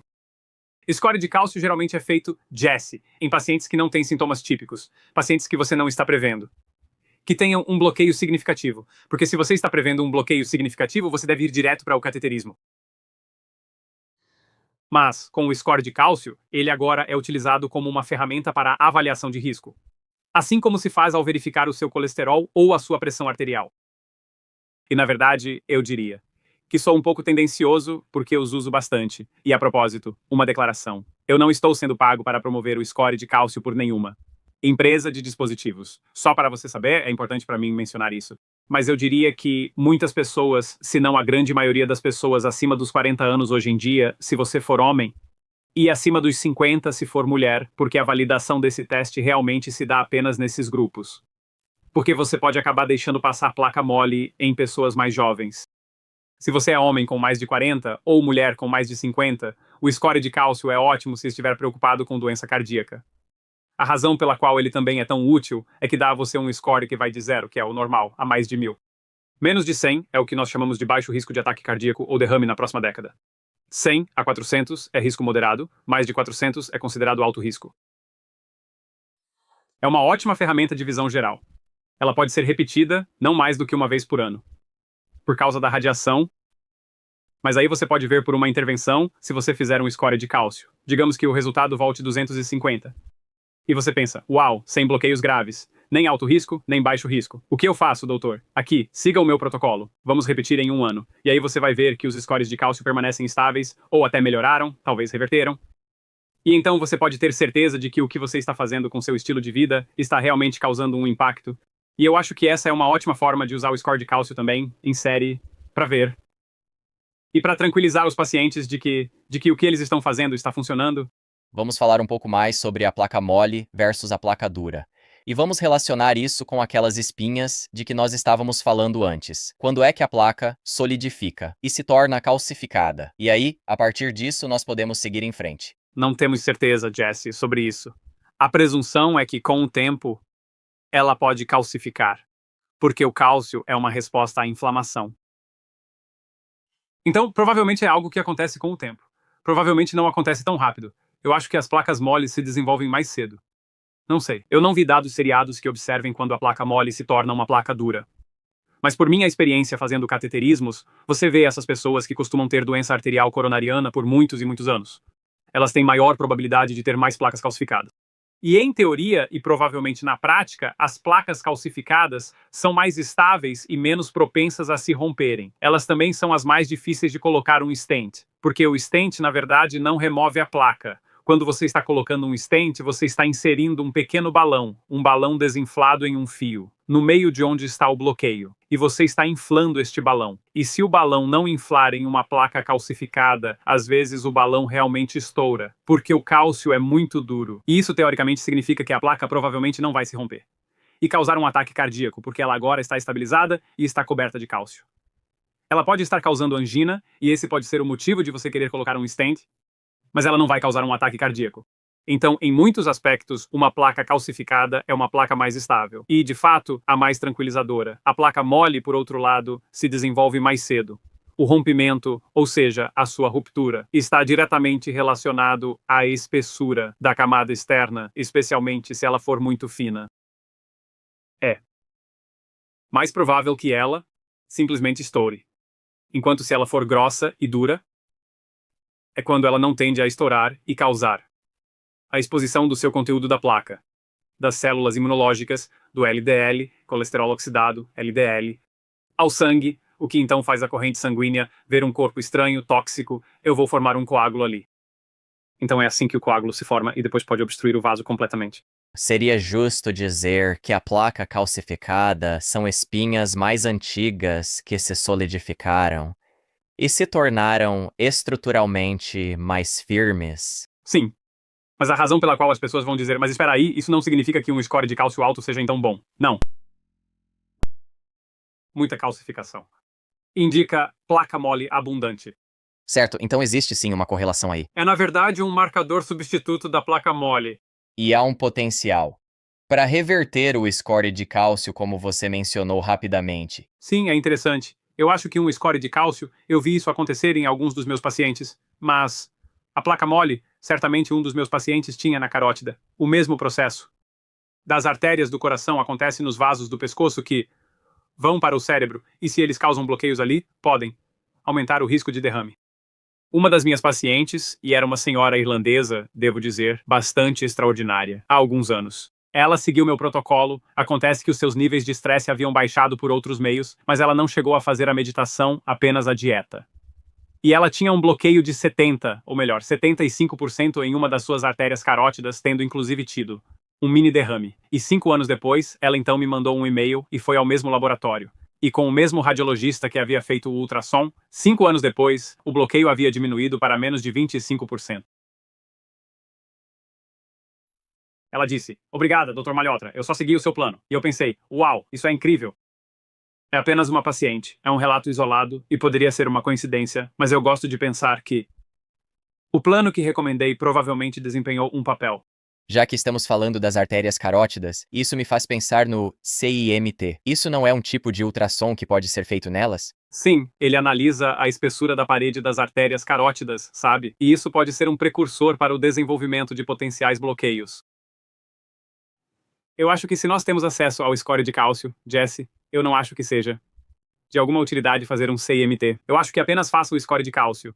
Porque você pode ter pessoas com um CIMT normal, que tem um score de cálcio elevado. Você pode ter pessoas com um CIMT mais espesso, tendo um score de cálcio normal. O score de cálcio é mais validado em termos de prever eventos no futuro, até onde eu sei, não o CIMT. Como cardiologista? Você está ciente dessa conversa sobre um vinco na orelha, no lóbulo da orelha, e de isso estar associado a certas condições cardíacas? Sei disso, Jesse, mas você provavelmente sabe mais do que eu neste momento sobre isso. Eu só sei que existe algum tipo de associação. Eu só queria saber se há algo com que se preocupar existe. caso alguém observe isso. Sim, eu não saberia de fato quantificar qual é esse risco, mas é definitivamente um marcador de doença cardíaca. Então, se alguém tem esse vinco na orelha, então sim, essa pessoa deve ser investigada. E provavelmente fazer o score de cálcio seria a coisa certa a fazer. Então, sobre a dieta. Queremos reduzir os carboidratos. Queremos ficar metabolicamente saudáveis de novo. Como o jejum auxilia esse processo? Eu acho que se o jejum desempenhar um papel, provavelmente é por melhorar a resistência à insulina. Em relação ao jejum, isso também vai depender muito de cada pessoa e do seu organismo. Para algumas pessoas, o jejum pode aumentar. Se seus níveis de estresse já estiverem altos e elas estiverem se exercitando, acho que o jejum pode ser uma má ideia, porque ele aumenta o cortisol, então ele pode piorar o estresse. Então depende muito de como você se sente, o porquê de estar fazendo, quando você está fazendo. Acho que os dados sobre marcadores associados à melhora da longevidade provavelmente são melhores. Mas, do lado do jejum, acho que os melhores dados, e o Walter Longo é provavelmente a pessoa a se procurar para isso. Há duas abordagens. Uma delas é um jejum de água de 3 dias. Fazer isso 1 ou 2 ou 3 vezes por ano. E a outra é uma dieta que simula o jejum para pessoas que não conseguem fazer o jejum de água, que é basicamente 800 calorias. Essencialmente de uma dieta cetogênica vegana. Então, sem produtos de origem animal, sem proteína, ou gordura animal, e sem amido, e sem açúcar. Basicamente, você está reduzindo as vias que estão nas células responsáveis por metabolizar a proteína animal e também por manter a insulina baixa, e isso estimula a autofagia, que é essencialmente uma desintoxicação da célula. E isso tem que ser feito por 5 dias em 3 meses consecutivos. Eles mostraram a partir de alguns dados muito interessantes, Jesse, que quando as pessoas fizeram isso durante um período de 2 anos, aquilo diminuiu a idade da pessoa em 2 anos. Acho que alguém de 50 anos passou a ter 48, algo assim. Então, eu acho que isso é muito interessante. E provavelmente tem, indiretamente, algum papel nas doenças cardíacas, porque uma das maiores causas, se não certamente em homens europeus, de morte prematura, é morrer de um ataque cardíaco. Então, provavelmente tem algum benefício. Essa é a melhor abordagem baseada em evidências, eu diria, para o jejum. Muitas pessoas, no entanto, conseguem perder peso e melhorar a saúde metabólica com o jejum intermitente de 16 horas, fazendo apenas 1 ou 2 refeições por dia. E quando vêm até mim, dizem que se sentem bem, seus exames estão ótimos e não se sentem estressadas. Eu sempre digo, ótimo, continue assim. Não funcionou para mim. Não combinou de jeito nenhum comigo, sabe? Na verdade, eu tentei jejuar 16 horas e malhar, e eu fiquei completamente acabado. Acabado mesmo. E de novo, você também tem que olhar para os seus hormônios como homem. Uma das coisas que está na literatura, se você está numa dieta cetogênica e está malhando e está jejuando um pouco, mesmo em 10 dias isso pode ter um impacto negativo significativo nos seus níveis de testosterona. Eu posso não fazer isso, mas se você começar a sentir que o seu sono está piorando, sua libido está caindo, então você tem que fazer alguma coisa. Você tem que trabalhar no estresse, parar de jejuar, ou reduzir o exercício, ou todos os três. O que você pensa sobre o microbioma e qualquer conexão com o coração? Eu acredito que exista uma literatura científica muito vasta sobre esse assunto, e está tudo intimamente ligado à inflamação crônica. Eu não sou um especialista em microbioma, então você teria que falar com outra pessoa sobre isso. Mas eu realmente acho que ele tem um papel importante. Sim, com certeza. Eu realmente acredito que eliminar os alimentos ultraprocessados e também o açúcar traz um benefício automático e muito claro para o nosso microbioma intestinal. E, de forma bastante interessante, e porque eu já tinha esse conhecimento por padrão, eu acabei descobrindo que a dieta de baixo carboidrato que eu vinha recomendando foi, na verdade, endossada e aprovada por Tim Spector, que é considerado um dos maiores e mais renomados especialistas em microbioma em todo o mundo, que inclusive endossou o meu segundo livro, que é o Immunity Plan. Talvez até mesmo o primeiro livro também, mas eu não consigo me recordar agora. Nós já colaboramos em campanhas juntos no passado, mas ele disse basicamente que o plano alimentar que eu recomendava era excelente para o microbioma intestinal. Então eu estou bem feliz com isso. Vamos falar de suplementos em geral e depois dos específicos para o coração. De modo geral, a eficácia dos suplementos baseada em evidências varia imensamente para cada indivíduo. Precisamos lembrar que a indústria de suplementos também é movida pelo lucro. Existe um objetivo financeiro evidente em empurrar cada vez mais produtos para os consumidores. Isso é óbvio. Por isso, devemos ter o máximo de cuidado para conseguir separar o joio do trigo nessas recomendações. Eu considero que os suplementos, primeiro do ponto de vista das doenças cardíacas, aqueles que, em minha opinião, possuem uma sólida base de evidências científicas e que não apresentam risco de causar qualquer dano são a vitamina D, a vitamina C, e também a manutenção dos níveis de vitamina D na faixa superior do que é considerado normal. Vitamina D baixa. A deficiência em alguns estudos foi associada a um aumento de 6 vezes no desenvolvimento de doenças cardíacas. Então eu acho que a vitamina D é protetora. Acho que a vitamina C não faz mal algum. É boa para o sistema imunológico. Tem uma literatura histórica dizendo que a vitamina C pode proteger contra doenças cardíacas. Eu tomo cerca de 2 gramas por dia, pessoalmente. 1 grama com cada uma das refeições. E eu aumento se sinto que estou ficando doente. E os níveis de vitamina D também, eu acho que esses são 2 elementos muito importantes. Acho que para o estresse, eu acho que o magnésio é algo realmente maravilhoso. O glicinato de magnésio é mais leve no estômago. Eu tomo junto com a comida. E tem um chamado L-treonato de magnésio, que tem uma absorção melhor no cérebro. E faz uma grande diferença. E eu usei em alguns dos meus pacientes com TPT, que são tipo veteranos, da guerra do Iraque. E isso transformou a vida deles. Então acho que o magnésio, do ponto de vista do estresse, pode ser bem útil, subjetivamente em termos de como as pessoas se sentem. Não consigo pensar em nenhum outro de cabeça, Jesse. Não sei se você tem algum sobre o qual queira me perguntar, mas esses são os 3 principais bem razoáveis que eu acho que são úteis. Lembro de 2 agora. Desculpa, mais um. Pode falar. Ômega 3, potencialmente. Mas os dados não são tão fortes em termos de benefício de resultado. Obviamente tem propriedades naturais que afinam o sangue. Eu acho que se você conseguir comer de 2 a 3 porções, pelo menos, de peixes gordurosos por semana, que seria salmão selvagem, isso incluiria cavala ou sardinha. E eu acho que isso seria realmente ótimo. Nós achamos que o ômega 3 traz um benefício bem melhor em sinergia com o azeite, com a comida, e por aí vai, no que diz respeito à sua potência. Mas sim, é isso mesmo, são esses mesmos que eu sugeriria. O óleo de peixe era um dos que eu ia mencionar para afinar o sangue, então que bom que Sim, tocou nisso. isso mesmo. Outra Sim. é a vitamina K2, que direciona o cálcio para o lugar certo. E a gente falou sobre a calcificação dos vasos sanguíneos, então só fazendo a conexão aqui. Muitas vezes tomada com vitamina D. O que você acha? Não sou contra. Eu não vi nenhum dado de boa qualidade sobre isso. Jesse, para ser sincero com você, E uma das coisas que você precisa, manter os seus níveis de vitamina D num bom nível, é mais importante do que ter ou não a K2 junto. Posso estar errado. Tô esperando alguém me contatar e dizer, olha esses dados. Mas uma coisa sobre a K2, e que eu já vi, aconteceu de novo comigo, mas também aconteceu com alguns dos meus pacientes, é que ela pode realmente aumentar a ansiedade. Então se a pessoa começar a ter palpitações, ou se sentir mais ansiosa, pare com a K2. Eu, na verdade, tive fasciculações. Eu fui ver um neurologista, porque eu tava tendo fasciculações musculares, uns espasmos. E parei com a K2, e isso sumiu. Que curioso, nunca soube disso. É. E de fato eu pesquisei, e é um dos efeitos colaterais. Quero voltar na sua história. Mais cedo a gente mencionou o fato de que você era muito convencional. Fale sobre a virada que houve na sua carreira. Foi um tanto. O que te fez mudar e começar a pensar diferente? Fui médico convencional, mas sempre fui rebelde. Sempre um rebelde. Em termos de questionar a autoridade, ser curioso. Desde que eu era criança, desde os tempos de escola, isso estava nos meus boletins.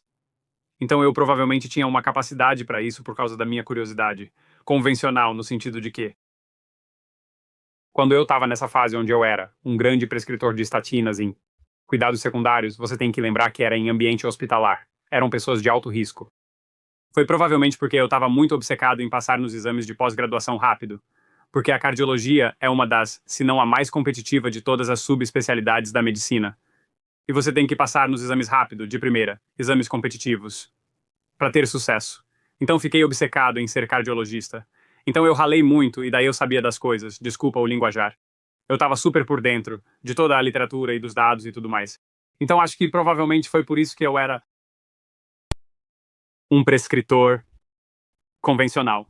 Mas, ao mesmo tempo, eu também fui exposto, logo no início da minha carreira, a coisas que eu acho me ajudaram. O meu primeiro emprego, Jesse, foi logo após ter terminado o primeiro ano da residência médica. Meu primeiro trabalho depois da residência foi em um hospital que se dedicava exclusivamente aos cuidados de idosos. Os pacientes que eram internados ali tinham que ter mais de 65 anos de idade e geralmente vinham transferidos de outros hospitais.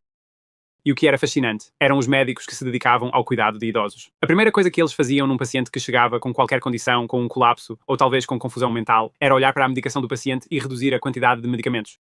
Aprendi, naquele momento, que até 25% de todas as internações hospitalares em pessoas com mais de 65 anos são causadas por excesso de medicação, efeitos colaterais ou interações medicamentosas. Então eu fui exposto desde muito cedo a danos iatrogênicos, aos danos causados pelo excesso de medicação, e eu acho que isso me ajudou bastante. E depois foi um processo gradual, sabe? Porque eu quero ser o melhor médico possível que eu puder ser, o que significa ser curioso, ser um bom diagnosticador. Um bom médico é sim um bom diagnosticador. A história do Sherlock Holmes também foi uma grande inspiração para mim.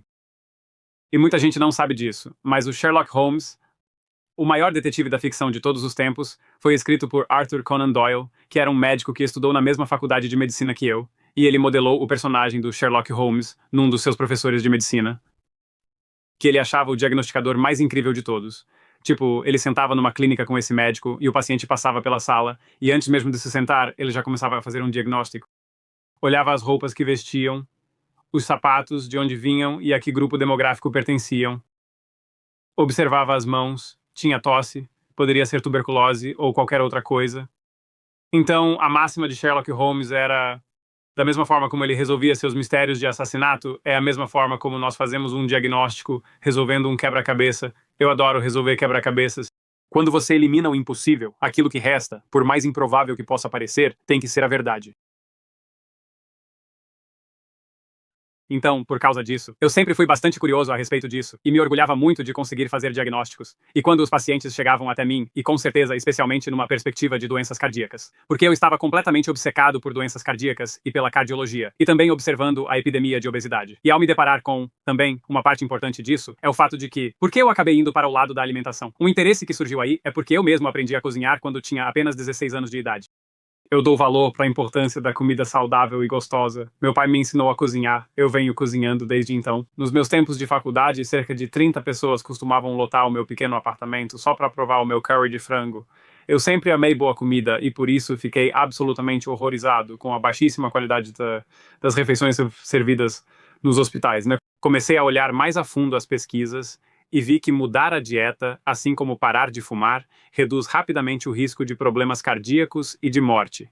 E eu pensei, por que não aprendi nada disso na faculdade de medicina? Foi aí que tudo realmente começou para mim. E sendo alguém que, no geral, porque me preocupo com a saúde, eu era esportista, eu gosto de boa comida. E sabendo que é por esses fatores que grande parte da saúde é determinada, e não pelos remédios que te prescrevem. Foi quando decidi me tornar um grande defensor dessa mensagem, e foi aí que as coisas começaram a mudar. E aí você se depara. Outro momento, para mim, foi a campanha Remédio Demais, do BMJ, de 2012. Foi escrito um artigo, e esse artigo era fascinante. Havia ali 3 autores, mas a autora principal era a editora do BMJ, a Fiona Godley, que acabou se tornando minha amiga, sabe, quando eu comecei a escrever para eles. E eles estavam dizendo basicamente que excesso de medicação é uma das maiores ameaças à saúde pública. E eu fiquei tipo, puta merda, desculpa o palavrão, mas é uma grande coisa para uma revista médica dizer que estamos prescrevendo demais por causa da corrupção na medicina e na indústria farmacêutica, influenciando tudo isso. Então, foram várias as coisas que aconteceram e que me levaram a esse papel de ativista, e eu mesmo comecei a escrever para as revistas médicas, realizando as minhas próprias pesquisas e publicações, e assim por diante. Como alguém que investiu tanto tempo, tanta energia na sua profissão, se tornando um cardiologista, começando a revirar essas pedras e ver o outro lado, como foi essa sensação? Quando você aprende algo, é esclarecedor. Um dos preditores de uma boa saúde mental é o aprendizado ao longo da vida, Jesse. Para mim, o que eu quero é aprender algo novo todos os dias que reduza o sofrimento humano, ou que dê um significado maior às nossas vidas, ou que melhore a nossa própria saúde, que é o bem-estar mental, físico e também social, o que eu acredito que todo mundo de fato quer. Essa parte foi fascinante, eu curti bastante. Eu amo aprender qualquer coisa que vai ser interessante e me ajude e aos meus pacientes, né, a alcançar um estado de ser mais elevado. Mas também foi interessante ver as reações psicológicas ao falar sobre essas coisas. E com certeza, quando começamos a escrever sobre isso, eu acho que fiquei mais conhecido na mídia por ser uma das principais figuras no mundo a destacar os males do excesso de açúcar. Sem dúvida, em relação aos médicos, eu fui influenciado por um professor brilhante da UCSF chamado Robert Lustig. Você já deve ter ouvido falar dele. E nós ficamos amigos, e ele foi meu mentor, e aí eu comecei a amplificar a mensagem dele e a fazer minha própria pesquisa sobre açúcar lá no Reino Unido. Então, a reação contra veio da indústria alimentícia por lá. Quando eu escrevi Gordura Saturada não causa doença cardíaca, num editorial de opinião no BMJ, revisado por pares em 2013, o caos se instaurou no mundo todo. Houve uma enorme, atenção gigante. Primeira página de 3 jornais britânicos, Fox News, CNN, de todo mundo, cardiologista derruba 3 décadas de dogma de que gordura saturada causa doença cardíaca. Mas a reação contra... Uau! A forte reação ideológica e o pensamento de rebanho, eles tratam isso como uma verdadeira heresia. Como ele ousa fazer uma coisa dessas? Sim, foi um desafio para o qual não estava preparado até que aconteceu. Mas aí eu aprendi com o tempo que uma das lições na defesa da saúde pública é que assim que o seu trabalho ameaça uma indústria ou um grupo ideológico, você vai ser atacado, às vezes, implacavelmente e com maldade. E esse tem sido realmente o meu modus operandi. Eu não vou fazer só por fazer. Fazer isso não é para o meu benefício pessoal. Eu sou um escravo da minha consciência. Eu sou um escravo dos dados. Sou um escravo da verdade. Sou escravo da ética. E sou apenas uma manifestação disso. Eu sou a soma das minhas influências. Eu sou um canal para uma mensagem. É assim que eu me vejo. Eu tenho que me desapegar disso. Então, isso acontece com o tempo. Mas uma vida vivida na escuridão não tem sentido. E você não progride. E claro, a ciência evolui de qualquer maneira. Essa é uma das coisas que acho que mais precisamos na medicina. Precisamos de mais cultura de humildade. E os pacientes querem isso. Eles querem que você seja honesto com eles. É uma jornada que se compartilha. Eles não querem arrogância. Se você comete um erro, você tem que assumir o erro. Mas no que diz respeito aos meus feedbacks, bate na madeira, Jesse. Eu, até agora, provavelmente tive a sorte de não ter tido uma única reclamação de paciente em toda a minha carreira, o que é algo muito incomum. E as minhas avaliações por parte dos pacientes nos últimos tempos estão entre as mais altas aqui em Londres, no meu consultório particular. E não é porque eu me acho uma pessoa particularmente inteligente. Eu olho para a história e eu sou uma pessoa empática. I just A conduta ética é o mais importante. Só isso. Você tá fazendo isso com boas intenções, buscando a verdade. Mas você sofreu ataques. O RCP suspendeu sua filiação. Sei que está no caso com Zoe Harcombe e Malcolm Kendrick, que já vieram ao programa. Fale dos detalhes sobre isso. Então, falando sobre o Malcolm Kendrick e a Zoe, que são grandes amigos meus e pessoas brilhantes e médicos e cientistas, 2019, que é no Mail on Sunday, que é um jornal bem grande no Reino Unido. Eles fizeram o que poderia ser descrito como um artigo de difamação. Primeira página, ligada a mim, a Zoe Harcombe e ao Malcolm Kendrick. Sobre a nossa a nossa defesa pelo consentimento informado sobre estatinas. E nós fomos mal representados. E, essencialmente, aquele artigo dizia que estávamos espalhando, entre aspas, propaganda mortal, porque dissemos que as estatinas não funcionam.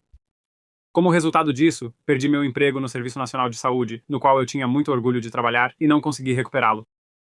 Eles processaram o Mail on Sunday por difamação. Decidi não me envolver nisso porque não achei que valesse a pena e queria continuar minha defesa e campanha sobre estatinas, o que fiz, de forma bem eficaz. Disseram a eles que, uma vez em um caso de difamação, não poderiam mais falar sobre isso, pelo menos até que o caso terminasse. Fico tão feliz que tenham conseguido. No ano passado, há 2 anos, eles ganharam a causa. Eles venceram o caso de difamação e provavelmente receberam quantias bem substanciais de dinheiro. Estou muito feliz por eles. Foi uma vitória moral para mim. Então isso foi difícil, é claro. E por conta disso, agora estou apenas na clínica privada, mas a gente só tem que continuar seguindo em frente. E então a outra filiação no Royal College of Physicians, que foi suspensa porque eu escrevi um artigo revisado por pares no Journal of Insulin Resistance sobre as vacinas da Covid, pedindo a suspensão delas. Mas a razão pela qual houve uma queixa ao Royal College of Physicians, vinda de 6 médicos anônimos ou vários médicos anônimos, foi pelo fato de que eu sempre faço tudo dentro das regras. Para mim, se você vai contra a corrente, tem que ser capaz de provar. Eu mesmo tenho que ser capaz de provar isso e perceber que não deixei pedra sobre pedra. E por isso, quando percebi que havia um problema em potencial com a vacina da Covid, fiz minha própria pesquisa e escrevi este extenso artigo revisado por pares. Entrando em muitos detalhes sobre os potenciais danos cardiovasculares dela e até mesmo os benefícios da vacina. E isso foi bem divulgado, e fui convidado a falar no parlamento britânico por um membro do parlamento chamado Sir Christopher Chope, que era o chefe de um comitê especial que analisava lesões causadas por vacinas. E quando o folheto foi lançado, em letras miúdas, estava lá, membro do Royal College of Physicians.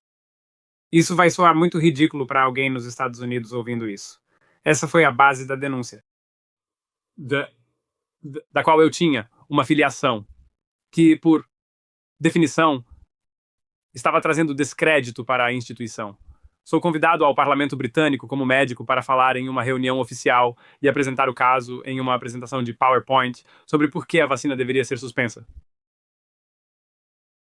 Isso resultou em eu receber uma suspensão inicial e finalmente ser removido. Fiquei tão enojado com o RCP, na verdade, as pessoas não sabem disso, vou contar isso agora. Fiquei tão enojado e decepcionado com o comportamento deles que, na verdade, renunciei à minha filiação enquanto cumpria uma suspensão de 6 meses. E isso não significa nada, não tem nenhuma consequência real. De qualquer forma, apenas pessoas que fizeram um ótimo trabalho recebem essa filiação.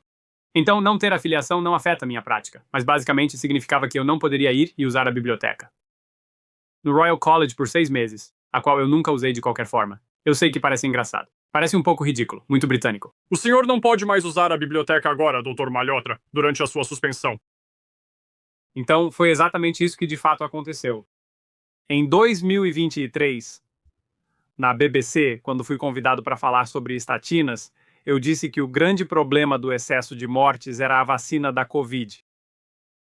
Eu escrevi a eles dizendo que havia decidido renunciar ao meu título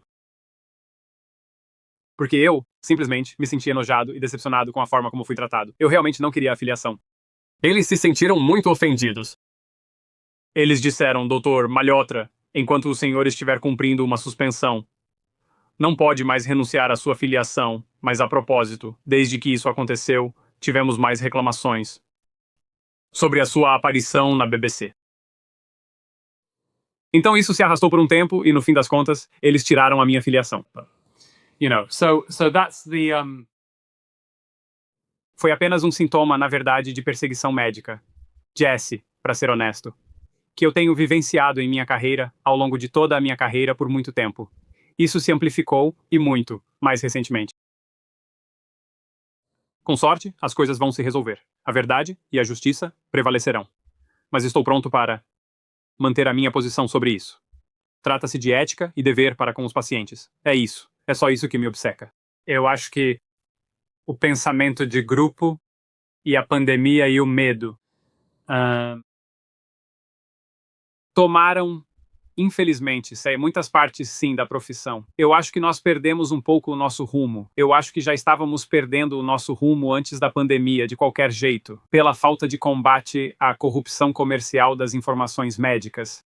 Então, isso é, na verdade, apenas o caos que precede a ordem, Jesse. É o que eu acho. E bem, é o que é, sabe? Eu escolhi seguir este caminho.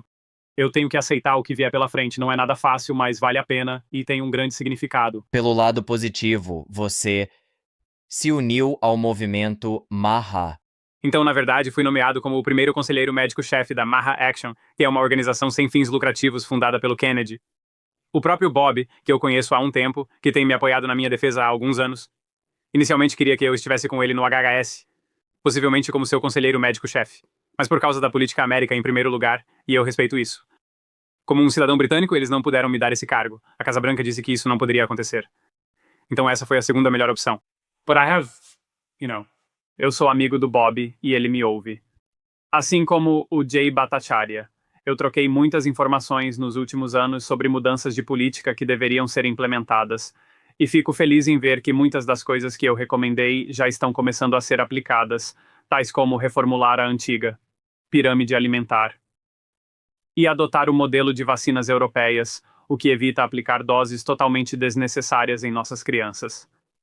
Além disso, propus suspender o financiamento governamental de $500 bilhão em tecnologias de mRNA. Todas essas foram coisas que eu tenho apoiado. Dada essa tendência com as Ainda temos políticas, que trabalhar na hipótese do colesterol, no entanto.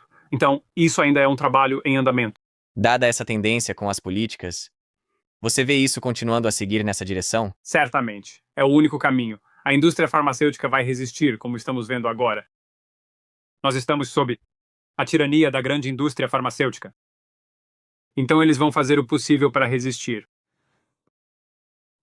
Eu acho que, na verdade, os dias deles estão contados. Essa lucratividade obtida através da manipulação de dados está finalmente chegando ao seu fim. Precisamos urgentemente de uma independência científica real. Hoje em dia, a indústria apenas faz cópias de remédios antigos e acaba escondendo os riscos colaterais reais dos pacientes. É um processo autodestrutivo e escandalosamente óbvio, Jesse. Então precisamos criar condições nas quais eles estejam, de fato, inovando de verdade e se concentrando em produzir produtos que sejam benéficos, com mais financiamento para a pesquisa científica básica, não gastando 20 vezes mais em marketing do que gastam na pesquisa. É isso o que eles fazem. Eles gastam, sim, 20 vezes mais dinheiro nas empresas farmacêuticas, no marketing, do que, de fato, na pesquisa científica básica. Então, o modelo está, de fato, falhando. Conforme vamos chegando ao fim aqui, quero voltar para a dieta. Mais especificamente, a gordura saturada. Porque, à medida que alguém adota uma dieta com menos carboidratos, muitas vezes essa pessoa vai consumir mais produtos de origem animal. A gordura saturada vai aumentar. Você deixou claro que isso não está ligado a doenças cardíacas. Mas, para alguém que no momento tenha esse bloqueio para adotar essa dieta, fale sobre esse ponto. Sim, inúmeros estudos clínicos randomizados demonstram que reduzir o consumo de gordura saturada não evita a ocorrência de infartos. Décadas de pesquisas sólidas e consistentes provam que simplesmente não existe nenhuma ligação causal real entre o consumo dessas gorduras e o desenvolvimento de doenças cardíacas. E depois, em um nível mecânico, já explicamos que o LDL não é tão importante. Mas é interessante notar. Mesmo que você aceite que o LDL pode ser importante, a gordura saturada aumenta o HDL também. E é a razão do colesterol total dividido pelo HDL que, depois dos triglicerídeos e do HDL, é o que se usa nas calculadoras de risco, para calcular o risco cardiovascular daqui para frente. Então, mesmo que o LDL suba um pouco, e isso vai variar de acordo com a gordura saturada dos laticínios ou do óleo de coco. Até mesmo o azeite de oliva tem 14% de gordura saturada. A proporção não sofre impacto negativo. Não precisam se preocupar com isso. Mas com triglicerídeos e HDL em bons níveis, a resistência insulínica diminui. E claro, quando a resistência insulínica está baixa, eu não acho que as pessoas precisem se preocupar com a gordura saturada de forma alguma. Mas não deve, na minha opinião, substituir o azeite de oliva extra virgem como uma gordura base de boa qualidade, porque ele tem benefícios positivos, tanto mecanicamente quanto de dados de ensaios clínicos randomizados e estudos observacionais sendo, é cardioprotetor. Tem mais algum outro alimento específico, tirando o azeite, quando se trata de viver de forma saudável e, de novo, de forma específica para o coração, que as pessoas deveriam considerar? Sim, eu acho que muitos vegetais sem amido e eu também acho que peixes gordurosos. O alho tem a propriedade de afinar o sangue naturalmente. Embora eu não cite aqui evidências científicas de altíssima qualidade, ele é um alimento com um sabor excelente. Eu mesmo costumo comer 2 dentes de alho crus todos os dias. Como alguém consegue navegar pelo mundo da medicina convencional, adotando uma dieta e um estilo de vida assim, e tentando explicar ao seu médico essa nova maneira de viver e comer, além de qualquer possível mudança nos seus exames de sangue? Veja isso como uma forma de educar o seu médico. Eu aprendo com os meus pacientes. Tenho aprendido muito com os meus pacientes. É um processo de mão dupla. Os médicos não sabem de tudo. Aprendemos bem isso ultimamente. Se tivéssemos aprendido isso de verdade, não estaríamos enfrentando essa carga massiva e cada vez maior de doenças crônicas. E eu acho que isso é, de fato, um reflexo claro de algumas das limitações da medicina moderna. Então acho que você pode obter recursos. Você pode pegar uma cópia do meu livro, A Statin Free Life. Tenho pacientes chegando com exatamente esse mesmo problema em que eles voltaram aos seus médicos.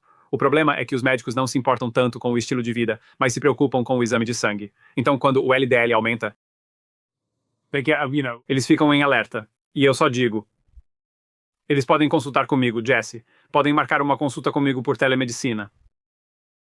E eu vou escrever uma carta. E ela geralmente vai para o médico, e o médico os deixa em paz, porque o médico de atenção primária não vai anular a opinião de um especialista. Então qualquer pessoa do mundo pode se consultar com você? Sim, com certeza. Sim, com certeza. Como agendar isso? A melhor maneira de se fazer isso é... Tem um endereço de e-mail que é conciergeumdoen.com, que é o nome da clínica. E eles podem, basta procurar se não tiverem certeza, basta procurar no meu site, doutorazen.com, e eles encontrarão uma maneira de entrar em contato e marcar uma consulta comigo. E ficarei muito feliz em falar sobre colesterol, estatinas, estilo de vida, sobre tudo. Entender seus exames, o que podem fazer daqui para frente, com esperança de limitar seus medos, dar a eles um plano viável com o qual possam trabalhar. Certo, a última pergunta por hoje. Nós compartilhamos muito aqui, muitos detalhes, o que é ótimo. Quais são 3 pontos principais para alguém que está se sentindo sobrecarregado agora no final e que deveria aplicar imediatamente para começar a criar esse impulso? Eu diria que, de uma forma geral, bem, há 3 pontos principais. O primeiro é que essas mudanças no estilo de vida podem ter efeitos muito rápidos. Essas intervenções no estilo de vida, elas melhoram de forma muito rápida a sua saúde metabólica e também a sua saúde física e mental. Tudo isso em questão de poucas semanas. As pessoas podem até pensar, meu Deus, isso é assustador. Por quanto tempo terei que fazer isso? Mas eu digo, tente fazer isso por apenas 6 semanas. Você verá uma diferença ao final de 6 semanas que fará você querer manter isso depois. Não subestime o poder que existe em reduzir o seu estresse, não apenas através de exercícios de respiração, mas a simples interação social é algo tão importante. Na verdade, eu realmente prescrevo abraços. Eu digo aos pacientes, junto com seus parceiros, sejam eles namorados, namoradas ou até mesmo amigos, que se abracem por 20 segundos, 10 vezes ao dia. Isso é muito benéfico.